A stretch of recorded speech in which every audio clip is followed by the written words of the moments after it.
나 처음 믿은 그 시간 귀하고 귀하다. 주 찬양 주 찬양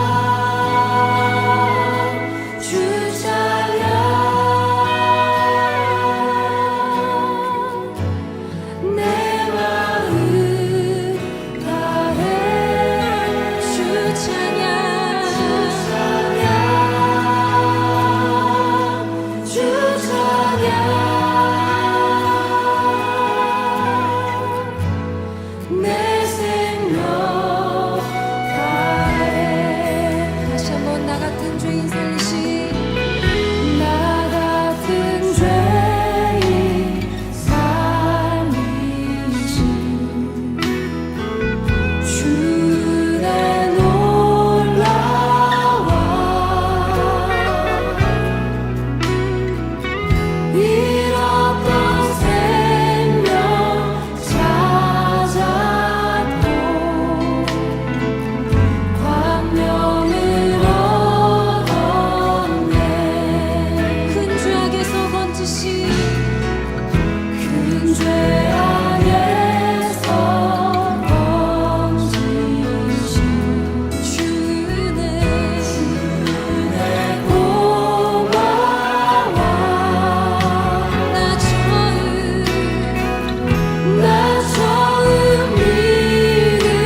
나는 전능하신 아버지 하느님 천지 창조주를 믿습니다. 나는 그의 유일하신 아들 우리 주 예수 그리스도를 믿습니다.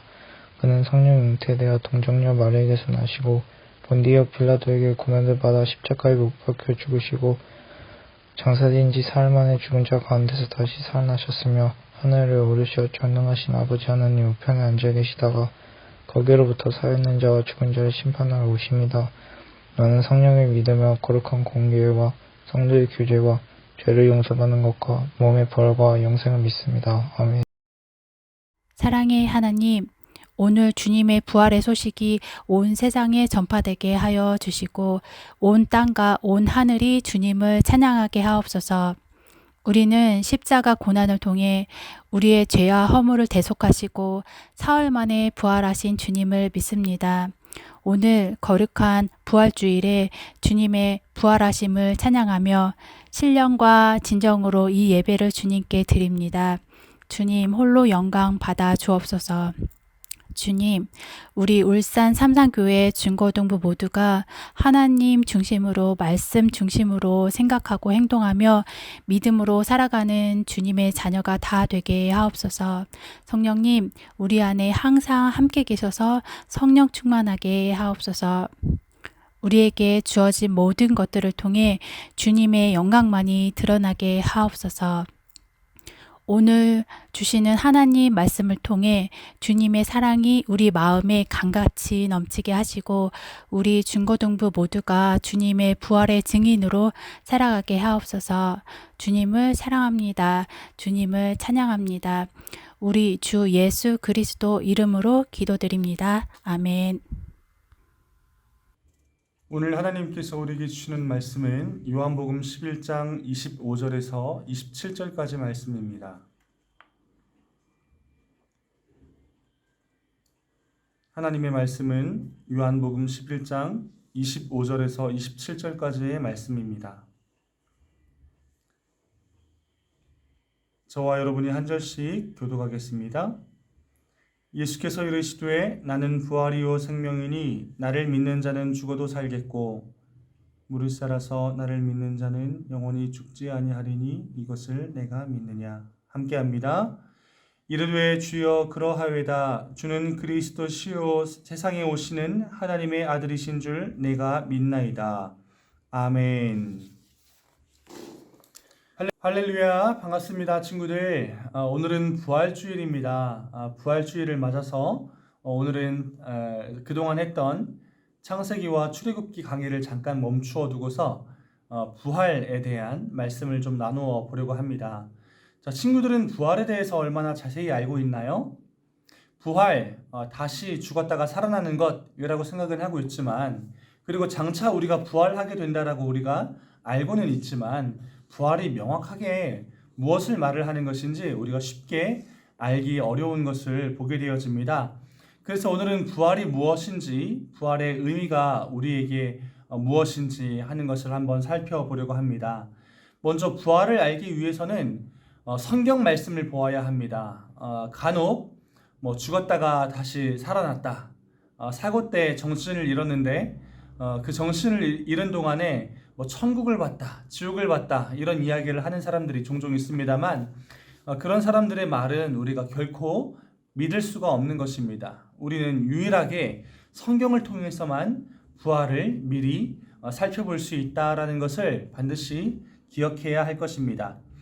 먼저 성경을 보면 요한계시록 21장 4절 말씀에 모든 눈물을 그 눈에서 닦아주시니 다시는 사망이 없고 애통하는 것이나 곡하는 것이나 아픈 것이 있지 아니하리니 처음 것들이 다 지나갔음이러라 라고 말씀을 하고 있습니다.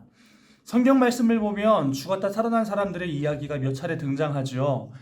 우리가 잘 알고 있는 이 나사로가 죽었다가 살아나기도 했었고요. 그리고 회당장 야이로의 딸이 죽었다가 살아난 적도 있었습니다. 그리고 유두고가 난간에 기대어서 졸다가 떨어져서 죽게 되었는데 베드로에 의해서 다시금 살아나는 것을 우리가 본 적도 있었지요. 그렇다면 이처럼 나사로처럼 야이로의 딸처럼 그리고 유두고처럼 죽었다 살아나는 부활이 우리가 장차 경험하게 될 부활이냐? 아니요, 그것은 아닙니다. 왜냐하면 나사로 그리고 야이로의 딸 그리고 유두고는 죽었다가 살아났지만 결국은 시간이 흘러 또다시 죽게 되었기 때문입니다. 그러나 우리가 경험하는 부활은 결코 그렇지 아니하고 한번 죽었다가 부활하여 살게 되면 다시는 죽음이 없고 사망이 없고 병드는 것과 곡하는 것과 슬픔과 눈물이 있지 아니하다라고 성경이 말씀하고 있기 때문입니다. 그러므로 우리가 경험하게 될 부활은 죽었다가 살아서 다시 죽는 것이 아니라 한번 죽었다 살아나면 주 안에서 영원히 그리고 하나님 나라에서 영원히 살게 되어지는 것을 바로 우리가 경험하게 될 부활이다라고 말씀할 수 있는 것입니다. 자, 그렇다면 이 부활의 신앙이 오늘 우리에게 주는 그 의미는 과연 무엇일까요? 부활은 곧 우리에게 고난과 시험을 이길 힘을 준다라는 것입니다. 저는 여러분 모두가 정말로 잘 되고 또한 형통하게 살게 되기를 간절히 바라고 축복합니다. 여러분들 가운데 부자도 나오고 연예인도 나오고 정치인도 나오고 유명인도 나오게 되기를 간절히 바랍니다. 그러나 그리스도인이라는 것은 그렇게 부유하거나 유명세를 타거나 잘 되지 않는다 하더라도 이 땅에서의 일로 크게 낙심하지 않는다라는 것이죠. 왜냐하면 그리스도인의 삶은 이 땅에서 평가받고 이 땅에서 모든 것이 끝나는 것이 아니라 이 세상에서 살아가는 것은 잠깐이요, 그 이후에는 하나님 나라에서 영원히 살아가는 시간이 우리에게 허락되어지기 때문이다라는 것입니다. 그러므로 100개 중에 하나가 잘못되었다라고 해서 낙심하지 않는 거예요. 나머지 99개, 아니 그 이상, 그 영원의 시간이 우리에게 아직 남아있기 때문에, 허락되어 있기 때문에 그 영원한 시간을 바라보며 소망과 기쁨을 잃어버리지 않고 살아가는 것, 이것이 바로 부활이 그리스도인에게 주는 힘이다라는 것입니다. 이 세상에서 잠깐 어려움을 겪고 실패하고 넘어지고 낙심하게 된다 할지라도 결코 세상이 다 무너지고 세상이 다 끝난 것처럼 살지 않는다라는 것입니다. 우리는 장차 다가올 하나님 나라에서의 삶에 비하면 지금 우리가 살아가는 이 세상의 시간은 너무나도 짧은 것이다 라는 것을 반드시 기억해야 할 것입니다. 우리가 장차 오랫동안 살아도 100년 정도 살게 되겠죠. 근데 100년이 긴 시간이 아닙니다. 100년 이후에 우리가 하나님 나라에서 살게 될 그 영원한 시간에 비교한다라면 100년이라는 시간 너무나도 짧은 것입니다. 심지어 100년 동안 고난을 당하고 100년 동안 실패한다 할지라도 우리가 하나님 나라에서 살아갈 그 시간에 비해서라면 모든 것이 너무나도 짧다라는 것이지요. 하나님께서는 우리에게 하나님 나라에서의 영원한 생명을 주셨다는 것입니다. 그러므로 오늘 우리가 잠깐 힘들어도 이것은 금방 지나가는 것입니다. 우리가 앞으로 살아갈 천국에서의 삶에 비하면 지금 잠깐 고통스러워도 그것은 결코 아무것도 아니게 될 수 있는 것이지요. 이러한 믿음이 바로 예수님의 제자들을 굉장히 담대하게 만들었다는 것입니다. 복음서를 보면 예수님의 12제자의 모습은 굉장히 좀 요즘 말로 찌질하게 그지 없습니다. 예수님이 붙잡혀 가셨을 때에 베드로는 3번이나 예수님을 부인했습니다. 그리고 예수님의 제자 마가는 예수님께서 잡혀가실 때에 집에서 자고 있다가 이 소식을 듣고 급하게 뛰쳐나와 예수님을 따라갔는데 군인들이 자기를 붙잡으려고 하자 옷을 벗어두고 벌거벗은 몸으로 부끄럽게 도망을 쳤다라고 마가복음 14장 51절 말씀에 기록되어져 있습니다. 그런데 이 복음서의 이야기가 끝나자마자 곧바로 사도행전의 이야기가 이어서 시작하게 되는데 사도행전에 기록되어져 있는 제자들의 모습은 너무나도 딴판이더라라는 것이죠. 그들이 이전까지는 겁이 많고 예수님께서 십자가에 달려 죽으시고 부활하시기 그 전까지 3일 동안의 시간 동안 제자들은 너무나도 두려워서 문을 닫고 꽁꽁 숨어 있었어요. 겁쟁이처럼 숨어 있었습니다. 그런데 사도행전으로 넘어가게 되면서 이 겁쟁이였던 제자들은 굉장히 담대해집니다. 지혜가 충만해지고 사람들 앞에서 설교하기를 두려워하지 않고 어디로부터 지혜가 임하는지 그냥 입에서 술술술술 나오게 되는 거예요. 사도라는 이름에 걸맞는 굉장히 놀라운 사람들로 복음서와 사도행전의 말씀이 딱 붙어 있는데 어느 순간인가 갑작스럽게 이 제자들의 모습이 확 바뀌어지게 되더라라는 것입니다. 자, 그렇다면 이 사도들의 모습이 왜 바뀌어지게 되었을까? 자, 어떻게 바뀌어지게 되었는지 한번 잠깐 살펴볼까요? 자, 예수님의 제자들의 순교 당시의 모습인데요. 역사에 따르면 이렇게 기록되어져 있습니다. 야고보는 헤롯에 의해 참수를 당하여 순교하게 되었고 베드로는 예수님의 예언에 따라 로마에서 십자가에 거꾸로 달려 순교하게 되었습니다. 그리고 마태는 에티오피아에서 칼에 맞았다가 이후 후유증으로 고통 속에 죽게 됩니다. 요한은 로마에 의해 기름에 끓는 가마솥에 던져졌으나 기적적으로 살아 유배되었는데 이후 터키에서 복음을 전하다가 죽게 되었다라는 것입니다. 예수님의 형제 야고보는 성전 꼭대기 30m 상공에서 던져져서 즉사하게 되었습니다. 나다나엘은 아르메니아에서 설교한 일로 순교하게 되었는데 껍질이 벗겨질 정도로 채찍질을 당하며 순교하게 되었습니다.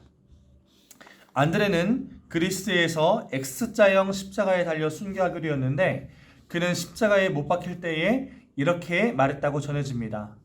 나는 오랫동안 이 행복한 순간을 바라고 기다렸습니다.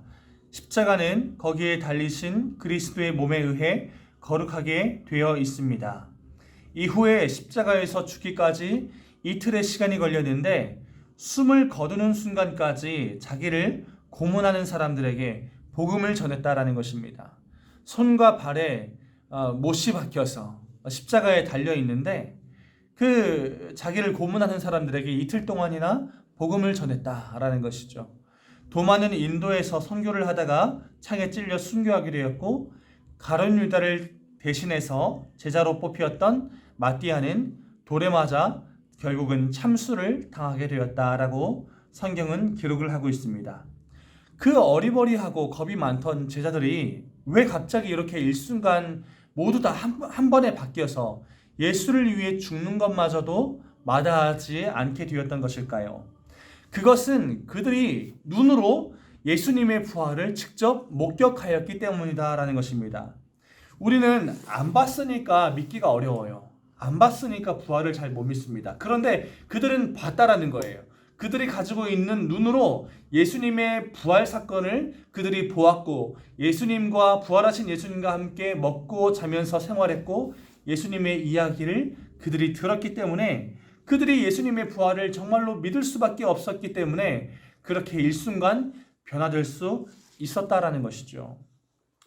그들이 예수님의 부활이 없었는데도 불구하고 그렇게 겁쟁이에서 용감한 사람으로 변화되어 설교하고 복음을 전하고 순교하게 되었다?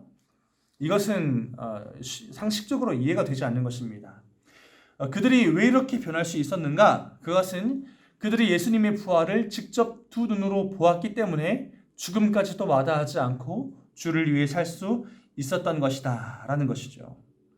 이처럼 부활을 목격한 사람의 삶은 바뀌어진다라는 것입니다.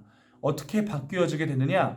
이 땅에 어떠한 고통과 고난과 죽음에 대하여서 개의치 않게 되는 것이에요. 왜냐하면 하나님 나라에서의 생명과 삶이 우리에게 예비되어져 있다는 것을 확고하게 믿기 때문에 이 땅에서의 고난과 고통과 두려움은 결코 개의치 않게 되어지는 것이지요.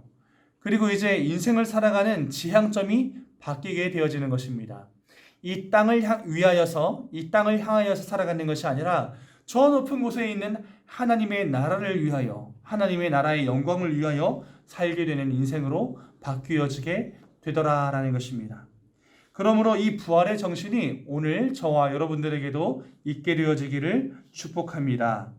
오늘 함께 읽었던 본문 요한복음 11장 26절 말씀은 우리에게 이렇게 증언하고 있습니다. 무릇 살아서 나를 믿는 자는 영원히 죽지 아니하리니 라고 말을 하고 있어요. 자, 여러분 모두 부활하게 되기를 바라십니까? 부활하고 싶으세요? 자, 우리가 부활은 지금 당장 믿지 못한다 할지라도 모든 사람이 결국은 죽는다라는 것은 다 믿죠. 이게 참 별로 듣기 좋은 이야기는 아닙니다만 사실이니까 뭐 이야기를 할게요. 저도 죽고요. 여러분도 죽고 여러분의 부모님도 결국은 시간이 가면 죽습니다. 저도 자녀가 있는데요. 제 자녀 제가 너무나도 사랑하지만 영원히 죽지 않고 살 수 있을까요? 아니요. 사람에게는 죄가 있기 때문에 제 사랑하는 그 아들과 딸들도 결국은 시간이 되면 죽게 되어 있습니다. 죽게 되어 있어요. 그렇다면 그 죽음을 어떻게 할 거냐? 죽음 이후에 하나님께서 우리에게 부활을 예비해 두셨다는 것이죠. 이것을 믿어야만 우리가 부활할 수 있다는 것입니다. 방금 읽었던 말씀에서는 이렇게 기록을 하고 있어요. 무릇 살아서 나를 믿는 자는 영원히 죽지 않겠다라고 말을 하고 있어요. 자, 영원히 죽지 않는 것에 대한 조건이 뭡니까? 나를 믿는 것, 예수를 믿는 자라야 부활을 하게 된다라고 성경은 기록을 하고 있다는 것이죠. 자, 그러면 어떻습니까? 여러분 예수 믿고 있으세요? 여러분 부활해야 되잖아요. 죽는다라는 것은 틀림없는 사실인데 죽음 이후에 어떻게 하실 거예요? 우리가 부활해야 하지 않겠습니까?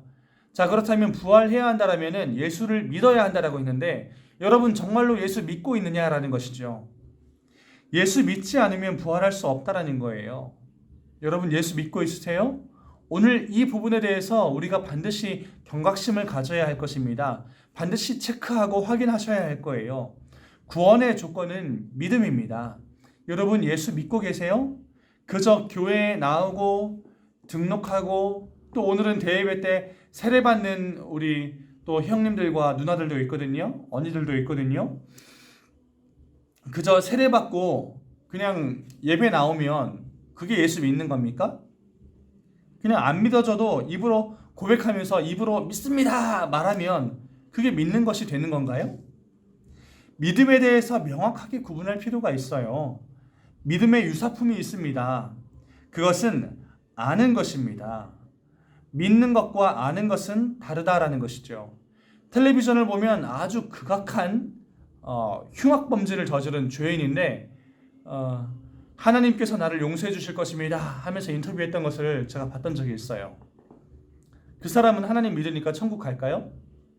하나님을 믿는데 어떻게 그런 삶을 살 수 있죠? 그런데 그러한 고백은 믿음이 아니라는 겁니다. 우리가 주의해야 할 게 있어요. 믿음과 우리를 헷갈리게 만드는 유사품이 있는데 그것은 바로 아는 것이라는 겁니다. 제가 한번 예를 들어 볼게요. 가족들과 계곡에 놀러 갔어요. 계곡에 놀러 갔는데 어머니가 저곳은 매우 위험하니까 가까이 가지 말아라 하고 이야기했습니다. 그런데 이 가까이 가면 안 된다, 저곳은 위험하다라는 것은 이제 그냥 단순한 정보죠. 이것은 아는 것입니다. 그럼 믿음이란 무엇이냐? 어머니가 말씀하신 대로 저곳이 위험한 곳인 줄로 알고 내가 들었으니 그 아는 것대로 순종하는 것이 바로 믿음이다라는 것입니다. 그런데 분명히 엄마가 위험하다라고 말을 했는데 가까이 내가 가봤더니 바닥이 보여요. 물이 깊지 않은 것 같아. 물도 그냥 들어가 보니까 무릎까지밖에 닿지 않은 거예요. 물살도 없고 너무 놀기 좋은 것 같아요. 뭐 괜찮네, 안 위험하네 하면서 이제 물 웅덩이에서 물장구를 치고 노는 거죠. 그러다가 갑자기 깊게 푹 파인 웅덩이에 빠져가지고 허우적대다가 나오지 못하게 되어지는 겁니다. 쑥 들어가서 죽게 되는 거죠. 들었지만 순종하지 않아요. 이것은 어머니를 믿은 거예요? 어머니의 말을 못 믿은 거예요? 어머니가 말씀하셨지만 어머니를 믿지 못한 것입니다. 믿는 것과 아는 것의 차이가 무엇인가요? 믿는 것과 아는 것의 차이는 순종하는 데에 있습니다. 순종하지 않으면 그것은 그저 아는 것에 그치는 것이지 믿음까지 도달하지는 못하는 것입니다. 그러므로 주님께서는 말씀하세요. 믿음이 없으면 천국에 들어갈 수 없다는 것입니다. 믿음이 없다는 것은 순종이 없으면 천국도 없고 부활도 없다라는 것을 우리에게 말씀하는 것이다라는 것이죠. 오늘날 많은 그리스도인들이 부활을 믿는다라고 하면서 마치 저 세상이 없는 것처럼 살아가고 있습니다. 이 땅의 모든 것이 다인 줄 알고 이 땅에서 얻지 못하면 그저 나는 쓰레기 같은 인생이 되는 줄 알고 이 땅에서 조금 잃으면 모든 것을 잃은 것처럼 낙심하면서 근심하면서 실망하면서 짜증내면서 하나님을 원망하면서 그렇게 살아간다는 것이죠. 그러니 그런 사람이 과연 부활을 믿는 사람일까요? 예수를 믿는 사람일까요? 아니라는 말입니다. 그저 그 사람은 예수를 알 뿐입니다. 천국을 알 뿐입니다. 부활을 알고 있을 뿐입니다. 믿음이라는 것은 입으로 고백하기만 하거나 내가 믿는다, 믿는 줄로 안다라고 해서 믿는 게 아닙니다. 믿으면 그렇게 살아야 하는 것이죠. 내 뜻대로 고집하며 사는 것이 아니라 예수님께서 말씀하신 예수님의 뜻대로 순종하며 사는 것이 바로 부활하기에 합당한 사람의 삶이라는 것입니다. 위험하니까 그곳에 가지 말라고 했으면 가지 않는 것이죠. 성경에 이것을 하지 말아라고 써 있으면 하지 않는 것이죠. 이것을 해야 복받는다라고 써 있으면 그것을 하는 것이죠. 이것이 믿는 것입니다, 여러분. 그런데 어찌 사람이 한 번 죽은 뒤에는 심판이 있다라고 하는데 그 뒤에 하나님이 통치하시는 부활이 있고 영생이 있다라고 말씀하고 있는데 오늘 나는 어떻게 그렇게 심판을 두려워하지 않고 내 마음대로 살고 말씀에 순종하지도 않고 하나님을 경외하지도 않고 예배도 대충대충 드리면서 그러한 삶으로 살면서 어떻게 내가 부활을 기대할 수 있겠는가 하는 것입니다. 내가 정말로 예수님을 믿는 것이 맞는 것일까요? 내가 정말로 부활을 얻겠습니까? 하나님 나라 들어갈 수 있겠습니까? 부활의 영광을 얻는 길은 진정한 믿음에 이르는 길밖에는 없다라는 것을 여러분들 반드시 기억하시길 바랍니다. 여러분들 어설프게 예수 믿지 마세요. 이게 뭡니까? 주일마다 시간은 시간대로 다 쏟고 헌금은 헌금대로 하나님께 드리면서 하나님께 순종하지 못하고 예수를 믿지도 못하는 부활도 얻지 못하고 천국도 못 들어가는 그런 안타까운 삶을 살게 된다면 얼마나 참 불행한 일이겠습니까? 여러분 이왕 신앙생활을 할 거 제대로 신앙생활을 하셔야 돼요. 그저 교회에 나와서 앉아있는다라고 해서 헌금한다라고 해서 어설프게 세례받았다라고 해서 무조건 천국 갈 수 있고 부활이 보장되어 있다는 것이 아니라는 것입니다. 여러분 반드시 천국은 믿음으로 구원은 믿음으로 얻을 수 있다라고 성경은 말하고 있습니다. 그런데 이 믿음은 참으로 쉬운 것이지만 쉽지 않다라는 거예요. 순종하지 않으면 그것은 믿음이 아니라는 것입니다. 믿음이 없다라는 것은 삶에 순종이 없다라는 것을 말합니다. 순종이 없으면 그것은 믿음이 아니라 단순한 지식에 불과한 것이고 이러한 지식밖에 가지고 있지 않은 사람에게는 부활이 없다라는 것입니다. 언제까지 하나님의 사랑과 하나님의 그냥 불쌍히 여기시는 궁율 뒤에 숨어 있겠어요? 내가 부족하지만 내가 잘 예배 못 드리고 있지만 하나님은 나를 사랑하시니까 하나님은 마음이 넓으시니까 나를 용서해 주실 거야. 나를 천국에 들여보내 주실 거야. 이런 마음으로 살기 때문에 오늘날 많은 그리스도인들이 세상의 지탄을 받고 있는 것입니다. 그러므로 사랑하는 여러분, 오늘 여러분이 부활의 소망 가운데 살게 되기를 바라신다라면 무엇을 노력해야 하겠습니까? 진정한 믿음을 향해 나아가야 합니다. 진정한 믿음으로 산다는 것은 내 뜻대로 사는 것이 아니라 하나님의 뜻대로 순종하며 순종의 열매를 맺는 삶을 살아가는 것입니다. 그것이 바로 부활과 영생을 선물로 받기에 합당한 자라고 오늘 성경은 말씀하고 있다는 것이죠. 오늘 특별히 부활주일입니다. 부활주일이라는 것은 그저 예수님의 부활만을 기념하는 것이 아니라 예수님께서 부활의 첫 열매가 되셨어요. 사과를 수확하는 철이 되면은 이제 농부가 수확을 준비하죠. 그리고 이제 수확을 시작합니다. 첫 열매를 따면 열매 하나만 따고 수확을 마치는 것이 아니라 이제 두 번째 열매, 세 번째, 네 번째, 다섯 번째 그 이후로 수많은 열매들을 따게 된다는 것을 우리에게 말을 하고 있어요. 예수의 부활은 곧 우리의 부활이 되어질 것입니다. 이 부활이 우리에게 오기까지 우리가 믿음을 잘 준비해야 할 것입니다. 어떻게 준비해야 할까요? 나의 욕심, 나의 고집, 내가 하고 싶은 것을 꺾어버리고 이제는 예수님께서 원하시는 삶으로 우리가 순종하며 살아가는 것이죠. 때때로 예수님께서 여러분들 마음 가운데 말씀하시고 불어넣어 주시는 생각들이 있을 거예요. 거지 앞을 지나갈 때에, 거린 앞을 지나갈 때에, 불쌍하고 어려운 사람 앞을 지나갈 때에, 무거운 짐을 들고 지나가는 그 노인들을 앞을 지나갈 때에 예수님께서 너 그 사람 도와줘 라고 말씀하실 때에 그 음성에 순종하는 겁니다. 하나님의 선한 부르심 가운데 여러분들이 순종하는 거예요. 이 선한 부르심은 여러분들 각자에게 하나님께서 다르게 들려주실 거예요. 많이 가진 사람에게는 더 많은 큰 헌신을 요구하실 것이고 때때로 적게 가진 사람이라 할지라도 그 사람의 인생에 상응하는 아주 중요하고 고귀한 삶의 선택을 여러분들에게 요구하게 되실 수도 있습니다. 남을 위해서 목숨을 버리고 남을 위해서 자기의 소유를 아낌없이 나누어 줄 수 있는 그 사람이 바로 그 순종의 사람이 바로 부활에 합당한 사람이라는 것을 여러분들 반드시 기억하시기 바랍니다. 다 함께 봉헌하시겠습니다.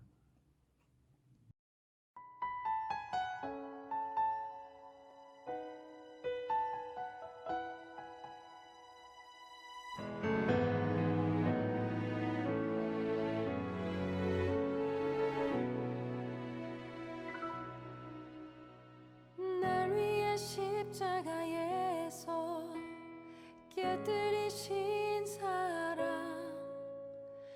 오늘도 그 사랑 안에 나 거합니다.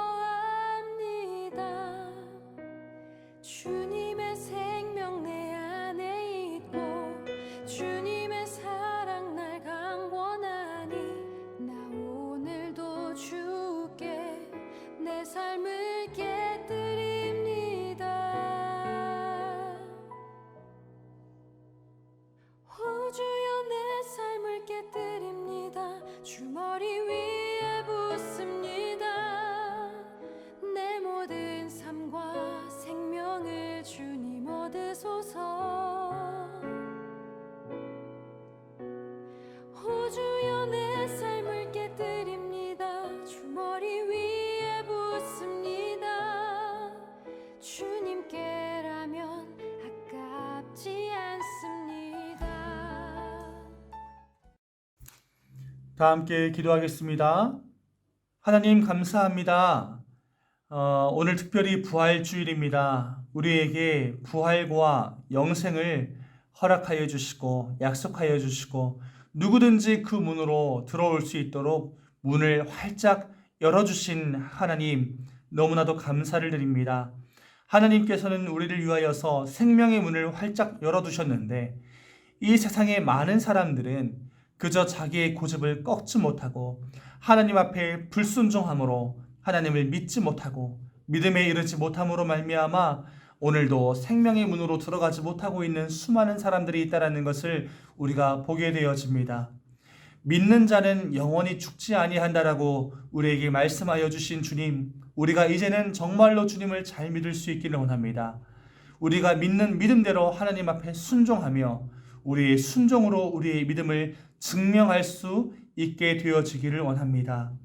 우리에게 말씀하여 주시고 우리에게 말씀하여 주실 때마다 하나님의 말씀에 순종할 수 있는 그 마음이, 그 믿음이 우리에게 있도록 하나님 축복하여 주시고 우리와 함께하여 주옵소서. 오늘도 우리의 가진 것을 하나님 앞에 기쁘게 드립니다. 비록 적은 예물이오나 하나님께서 기뻐 받아 주시옵시고 드리는 손길마다 머리 위에 축복하여 주시어서 영육간의 강건함을 입고 또한 많은 지혜와 명철이 필요할 때입니다. 지혜와 명철의 복을 받아서 아버지 하나님 미래를 위해서 준비하고 공부하는 데 부족함이 없도록 우리 모든 친구들 붙잡아 주시고 함께하여 주옵소서. 예수님의 이름으로 기도합니다. 아멘. 하늘에 계신 우리 아버지 이름을 거룩하게 하시며 아버지의 나라가 오게 하시며 아버지의 뜻이 하늘에서 같이 땅에서도 이루어지게 하소서. 오늘 우리에게 일용할 양식을 주시고 우리가 우리에게 잘못한 사람을 용서하여 준 것 같이 우리 죄를 용서하여 주시고 우리를 시험에 빠지지 않게 하시고 악에서 구하소서. 나라와 권능과 영광이 영원히 아버지의 것입니다. 아멘.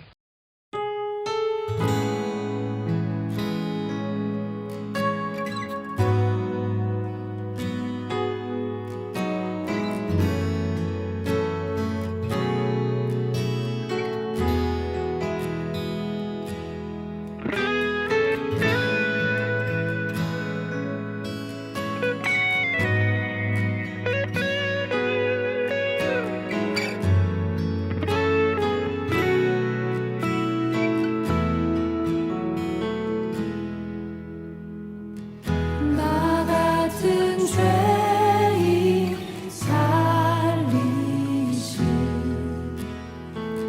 주의 놀라와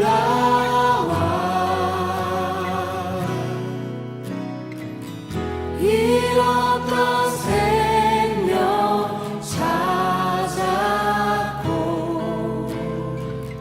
광명을 얻었네. 큰 죄악에서 건지신 주의 고마워.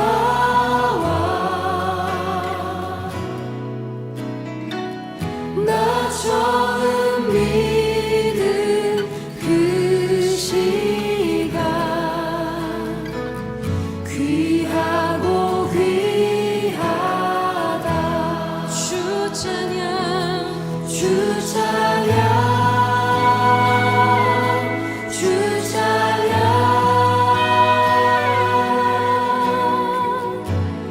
내 마음 다해 주 찬양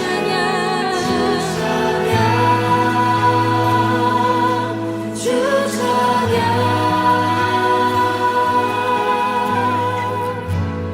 내 생명 다해.